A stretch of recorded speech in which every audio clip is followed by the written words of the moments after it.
Good morning, everyone. Wait, it is still morning by 2 minutes, but hey, we'll take it. So, good morning, everyone. Welcome to Toad TV. I am Mary Beth. I'm Helen. We are the creative, handsome minds behind Toad Hollow, and today is, well, we are filming this on Monday, May 29th. It is Memorial Day. Welcome. Welcome to the Hollow.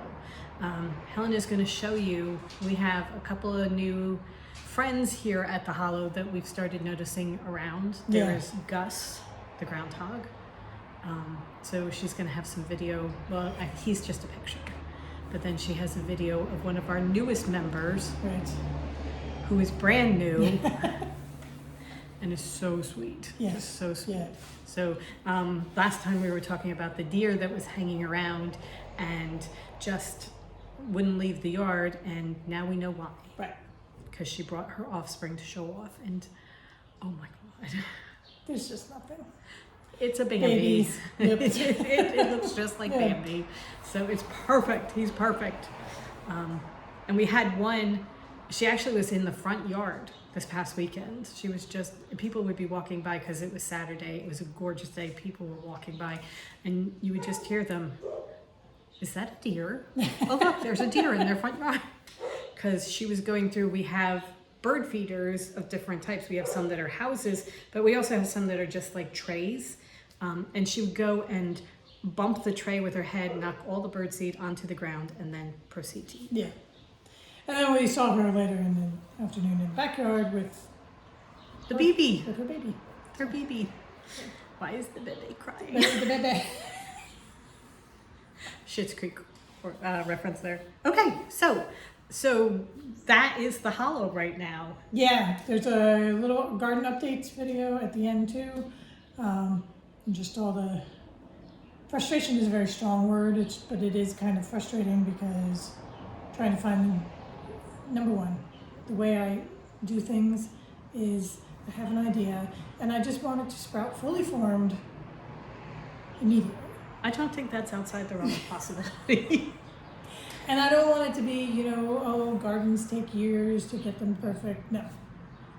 I've decided I want a garden. I want a beautiful flower garden, and I want it this year. Right.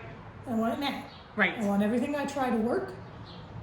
I don't want to have to overcome any obstacles. Spoilers, it doesn't. So let me list my obstacles. The baby. Yeah, right. And the mama. And her family. We have rabbits. Gus. One in particular obstacle that I'm not going to do anything about because I adore it, and that's just... He loves to help you plant and unplant. I have a Hugo, and then I have very little sun. I don't know whether there is any spot in this yard that gets sun 6 to 8 hours, which is what a lot of the annual pretty flowers call for, and vegetables. I have pockets that take 2 to 3 hours, and anything that might get the full 6 to 8 hours is in deer, rabbit, Gus country. So it's just, also the yard is overgrown. And Think Sleeping Beauty's castle after the 100 years. By overgrown, that might be a slight understatement. so, and it's all doable. It's just not going to happen this year. Right. So you'll see what I've made work so far. We're working on it. Yeah. Baby steps. And as I said, frustration is a very strong word because I don't want it. It's not like, oh, woe is me. It's just, oh, okay. That didn't work. Guess what? Life does not work the way my brain does. Right. So, We will work it out. yeah. Yeah. So we're going to put things out there that may not be flowers and make it pretty, or we'll go with more perennial bushes and Right. that kind of thing. So we have plans. It's just... They're going The to take a initial- little bit longer than the 2 weeks that we gave ourselves to begin with. Right. To actually take form. Yeah. And that's okay. Yeah. All right. It's cool. I'm good with learning that lesson over and over and over and over again. Right. But you get to spend some time outside. It's been beautiful Right. up here. Absolutely glorious. So we spend a little bit of time outside. Somebody, the helper, is absolutely ecstatic when we are working outside and he gets to be with us. Yes. He just loves that. Absolutely loves that. So we take our wins where we can. Right. Okay. Let's talk about your sweater because I'm just looking at it on the camera and it's beautiful. Oh, well, thank you so much. So I finished my Dingley Dell sweater. This is by Isabel Kramer. And I finished it. I made one modification. I did not do ribbing on the bottom. I just did a bind off across the bottom. So now I need to block it so that it doesn't roll up. And if blocking it doesn't help, then I may pick up some stitches along the edge and do a quick, like 3 or 4 round border to give it something to hold it down, because I think this just draws attention to my stomach area, which is not what I want. Paige, and see what she did with the arm of her shoulder. Oh yeah. Sweater. Paige, the framer, put up from her frame and fiber video. She put up her linen tank that she finished, and she did something along the sleeves that was just so pretty. Anyway, it was a crochet stitch. It was like a regular half crochet and then a reverse half crochet or something like that. But it looked really pretty and really finished. So I need to do a language we don't speak. So. Yeah. So I have to do something there, but that was the only thing that I changed. I did this in I'm Late, which was part of our Alice in Wonderland collection from a couple of years ago, and then Chesapeake, which was our 2019, I think we figured it out. It's crab picking, right? Not Chesapeake. Crab picking. It's crab picking. So it's from a couple of years ago. It was our Maryland sheep and wool color. The fit is just perfect. I can't get over how well you did that. I did. I think I'm going to give this one to the pattern because I didn't do any alterations, picking this from here and this from here type of thing. I just followed the number. I picked my number and then just followed it along, and it worked out very, very well. It took me quite a while to get the first half done, but then once I picked it up again, the rest of it went very quickly. Well, you're just in the mode of picking it project, and just that's what you're working on. Yeah. We were talking about it, and it's just in the frame of mind when you're not feeling overly creative, but you need something to do with your hands.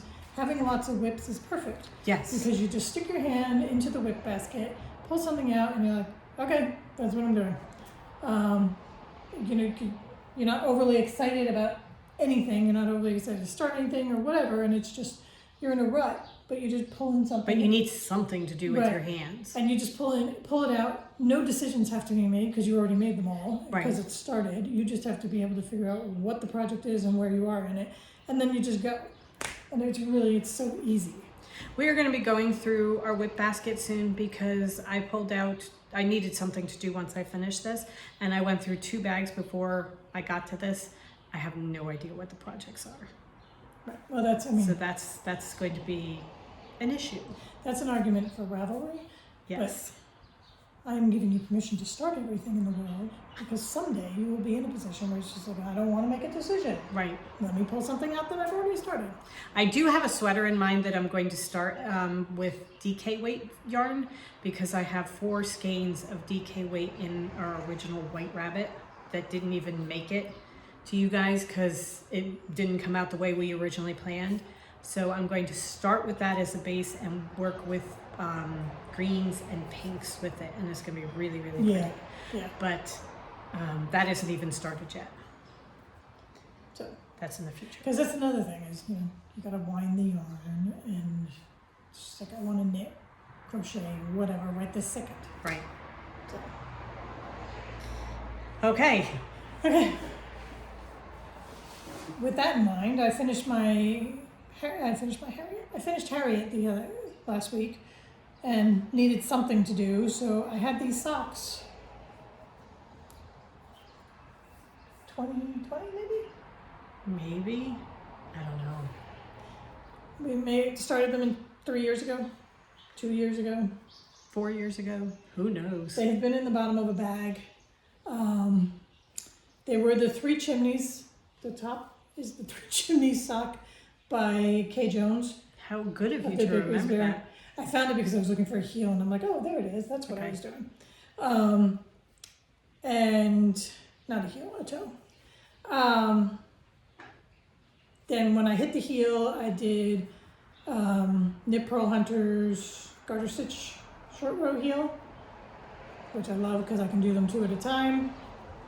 So I did those, and then I just did stockinette for the foot up to the, and then the toe, I just took her toe for the 3 chimneys, and I pulled it because it's a Kay Jones pattern, because I was looking for the toe from the Jemima Okay. socks, which is more rounded at the top. It's not quite so square where you kitchen it off, but that was what was right in front of me, so that's what I did. Okay. Have you tried them on? No. Okay. I mean, I was trying them on as I went, so that I know they'll fit. No, I was just wondering what, Oh, how I feel about the toe? Yeah. Yeah, I've done this kind of toe before, so it doesn't bother me that much. Okay. So, new pair of socks for the drawer. Excellent. I couldn't find the mini. I think I used it for something else. Oh, I know what I did use it for. I used it for Sadie's top. Oh, okay.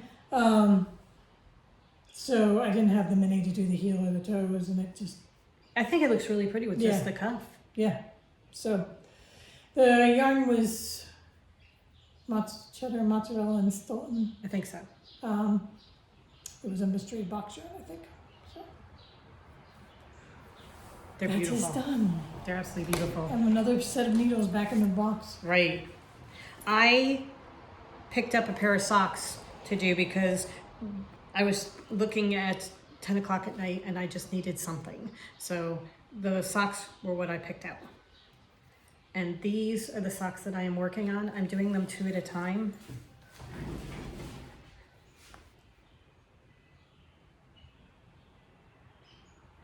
Stellar dyers that we are, we can't figure out what the color is. I think it's fish footman.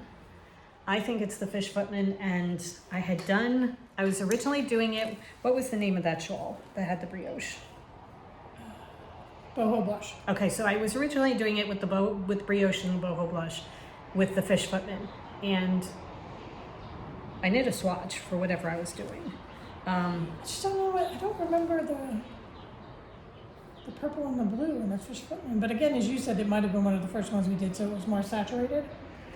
I have no idea. If anybody says, duh, you idiots, it's this, feel free To leave it in the comments. Maybe leave out the duh, you idiots, but other than that. You can leave it in. Anyway, So you just did your 2x2 2 ribbing. by 2 rib straight down the. Yep, I did 2x2 ribbing straight down. I love that sock. I love the way it feels as I wear it. And then I'm doing a straight stockinette. I did a regular, I have partridge heel. I figured out how to do it 2 at a time on my needles. So I did those, and then And that was all done when you originally started it.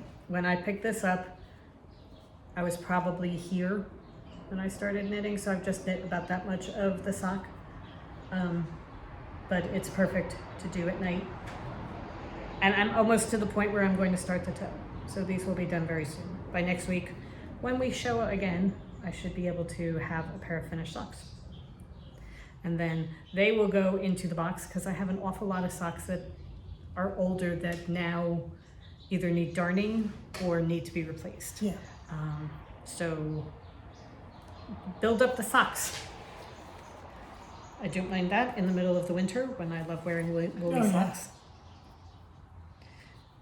Those are my projects that I am working on. Okay, so once I finished the socks, I needed something else to do, so I went and found a whip. My under the sea kit bag. While she's pulling that out, my socks, this is a throwback, are in one of the Toadstool. toadstools that we did that have the pockets on the inside. And for this one we did Women Are the Guardians of Humanity, which I absolutely love. Yeah. Okay, moving on. So I pulled out my City Limits sweater.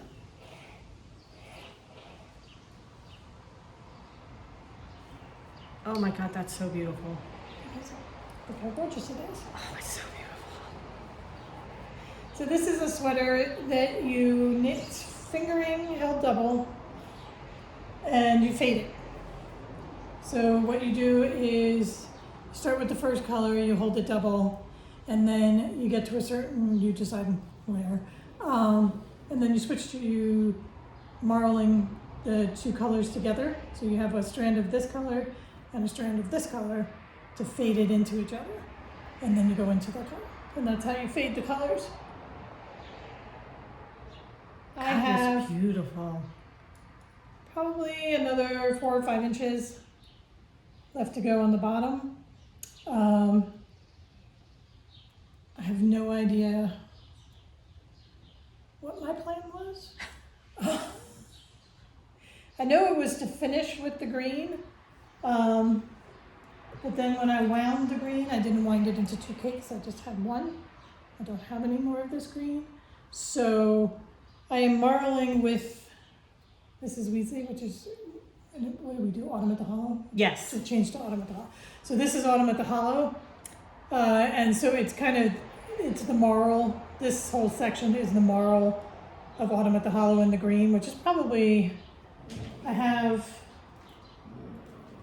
that much left of Autumn at the Hollow before I have to make decisions to what I'm going to do. So we'll see how much more I have to knit after that. We're gonna see what greens we have. Yeah, because I think I'll mix 2 greens. Right. We'll get another green and mix it. So, I adore the green and the Autumn at the Hollow. That is so pretty. Are all together. So I know this is Curious George. Pretty sure this is Michaelmas. This was, look at Michaelmas and James and the Giant Peach marled together there. So James and the Giant Peach, which went into the Autumn at the Hollow, and now the green and Autumn at the Hollow. So pretty. It is. So that's what I'm working on. I'm going to try and stick with it and get it done. Very cool. Empty bag, more needles back. Right. Something else off the list. You Right. don't even know that it's weighing on you, but it's Yeah. done. You know, and you feel so good that you finished something. You just feel so virtuous Yes. that you think, oh, I can buy more yarn now. Oh, God. We're never allowed to buy yarn ever, but you can buy more. Okay, I finished knitting that sweater. I can buy more fabric. right. Okay, so what else do you have to show? Because I have nothing else. Okay. I just have a couple more blocks of my Tula Bloomers, which is my EPP project that I'm working on right now. And I'm doing the blooms first. I counted them. There are 32 blooms that I need to do. I've done 12. And I have 9, 10, or 10, 11, and 12 to show you. And I'm using Everglow for the blooms, and then I'll decide what I'm going to use to branch out from the blooms. But here's one. Everglow is by Tula Pink, our newest fabric line. So I'm not sure whether I'm going to keep this one. This one may go to the side because, notice my stripes. And then I actually paid attention to what I was doing on this one. Oh my God. Okay. And look at the difference. This looks really, really good. Right. And this looks like a 5-year-old did. No, I'm just kidding. But it kind of, Yeah. so I may redo this one and get the stripes right. So do you start over again from scratch, or do you take it out and just take off the stripies and start? I may just start over from scratch. Maybe easier, Yeah, faster than taking out all the because stitches. I've taken all the pieces out and Okay. everything, so we shall see when I get to 32. We could always make a pillow out of that. Yeah, that's it. I can applique it onto something. Yeah. So anyway, so there's this one. Wow, that just looks so sharp. Right. So this is Neck for Days. Neck for Days is the giraffe. So this is the giraffe. I just picked one of the polka dots from the giraffe because I've already got one of the yellow giraffe with his face, and I didn't have enough of a big enough hexy area to do it. And then this one is the all ears from the elephant, and I just picked the flowers from the elephant because I've already got the elephant face. I saw someone was doing it, and they did the coordinating fabrics in the center, and then they had the faces going all the way around. Ooh. And I'm like, do I want to do that? But then for my whole bloom look, to me this looks more like a flower. Right. And the face in the center. It might be cool for, again, a pillow Right. where you have all the different faces going around the outside, then it doesn't matter as much. Yeah. You know, so... I wasn't sure how I felt about this one, but now I'm looking at it on the camera and I really actually kind of like it. Oh, I like it. It's a lot of pink. Yeah. But it's going to be in the midst of everything else, so I Yeah. think it's going to be okay. And I'm not going to, because this one is so pink, its surrounding will not be pink. It'll be one of the coordinating colors in the flowers. Okay. So, you know, it might be the green or the blue or something. Right. Just as something to offset the hot pink. Okay. Again, I got my strips. Good. You did. They're beautiful. It's like you figure this out and it's just like, oh my God, that looks so good. Why didn't I do that for the others? Yeah. So those are 3 more blooms. Okay. Very cool. 2.5 really, because one of them probably won't make the cut. But We shall see. live and learn. You Yep. know, it's all a learning process. Okay. All right. Well, I think that is pretty much it for us right now. We are, the sale is still going on and probably will go on for a day or two because we took Saturday and Sunday and worked and got everything cut and packed, and the mailman is going to absolutely love us because I'm going to have 4 huge containers waiting on the driveway for him. I've already warned him that it's over 100 pounds worth of fabric going in, so he knows. But we took Thank you to Saturday. everybody who Yes, we took Saturday and Sunday to do all the cutting, so we are taking the rest of today and tomorrow to do our things that we wanted to do this weekend, like some quilting and sewing and that kind of thing that we didn't get a chance to do. So we are taking our weekend today, tomorrow, and possibly Wednesday. So that means we won't get to taking down the sale until probably Wednesday or Thursday. Right. So you have a couple extra days to shop if you should so choose. Right. Thank you, as Helen said, so much. We cut 476 yards of fabric to go out, which is a lot of fabric. Yes, it is. We are so thankful, and we can't wait to see what you guys are going to be making with it. There's still plenty of fabric for sale, so if you are interested in any of it, come get it. Right. Yeah. So I think that is just about it. I think we're just about ready. And then we have a bag that we need to finish and some work outside that we need to do. So hopefully next week we're going to be able to give you some updates on those. Right. All right. Okay. Okay, so have a wonderful rest of the week. I hope that it's going to be gorgeous where you are because right now it's spectacular. It's a perfect Memorial Day because today is Memorial Day in the States and it's just perfect. So I Yes. hope everybody's enjoying their Memorial Day. Had a great weekend. The weather was beautiful here. So Yes. go forth and create. And we will see you in a little bit. Yeah. Bye. Good morning. I figured it was a good time for a garden update. So it's been kind of frustrating figuring out the garden because I want to have, you know, just this beautiful Monet flower garden, and I have very little places to put them because I have wildlife, which I don't mind. But the trade-offs of having wildlife is they eat flowers. I have dogs who dig up my pots, which we have a video of that.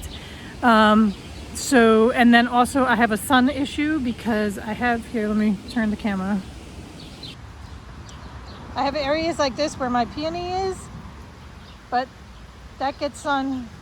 There's one of the wildlife. That gets sun for maybe 2 or 3 hours at most. And that's where my sunspots wildlife are again. Okay, Okay, and aside, the wildlife has got a container full of kibble. It's an old Parmesan container that we fill full of kibble. He buries it, and then it becomes unearthed, and then he has to go bury it again, and it's going to take him a while to figure it out. Where are you going to put it?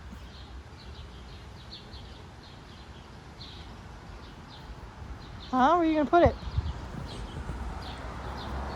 You're not going to put it in my flower bed. No.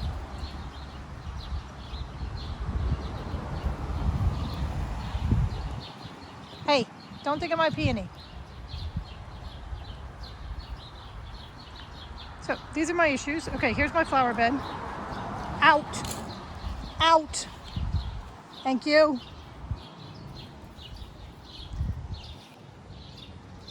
We're jumping all over the place here. So we tilled up this dirt. We put in garden soil. I planted the dahlias in here. I also planted an azalea bush that I was trying to save. That didn't work. But the soil is all soft for him, so he can dig in it. And I'm trying very hard to tell him that he's not allowed in there. As far as the dahlias are concerned, I think I've planted like 12 dahlia tubers. I have one. Here's a second one. And maybe a third one back there. That's about it so far here. And then yesterday I found some tomatoes that I had started from seed and given up on, but they were still holding on in their little seed pots. So I planted them in here along the edge just to see what's going to happen. I don't think necessarily anything's going to come of them, especially since I can't be out here 24/7 telling Hugo to get out of my flower bed. So we'll see what happens here. Here is another, this gets sun for a couple hours, like full sun for a couple hours a day, that's it. Anywhere that I get 6 to 8 hours of really good sun is in the backyard where the deer, the rabbit, and everything else lives. So I have to be very careful of what I put back there if I want it to survive. My lavender bush is back there. It's doing very well. So then in front of the house here, this area gets maybe 2 hours of sun. So I had some gladiola bulbs that I planted here and some astilbe roots that I planted. I'm seeing nothing. These are all weeds here. And then I had my begonias and my impatiens that I bought, and I put them in planters. There's a video to show you how the other ones survived. But I managed to save them from the great Hugo unplanting. And I've got them in this wheelbarrow right now, but there's no drainage in the wheelbarrow, so I've got to get them in the ground. So I'm kind of thinking of putting them in that bed that I was just talking about. The one thing that is doing really, really well, my peonies bloomed and they were gorgeous, but they're done, is my hibiscus. This is my bloom for today. This one's gonna go soon. I mean, look at all these extra blooms I've got coming. All these new leaves. So the hibiscus is doing great.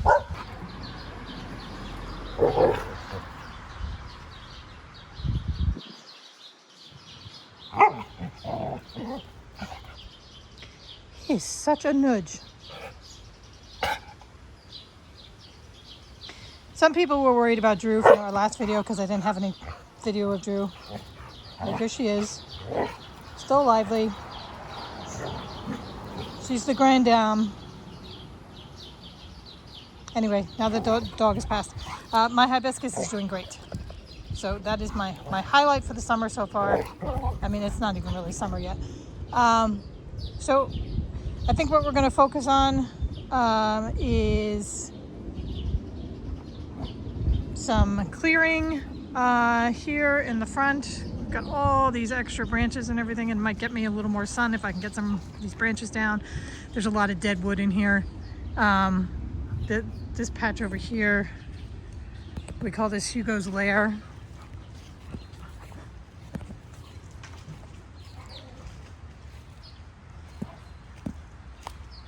This is full shade. Look at my neighbor's tree back there with the red leaves. But we want to get up a lot of those leaves and then maybe thin out some of the trees. There's a holly tree here that's still putting off new leaves, so I think it's going to be more of a clearing year and less of a, beautiful flower garden year. Also doing very well are my dianthus. These are just gorgeous.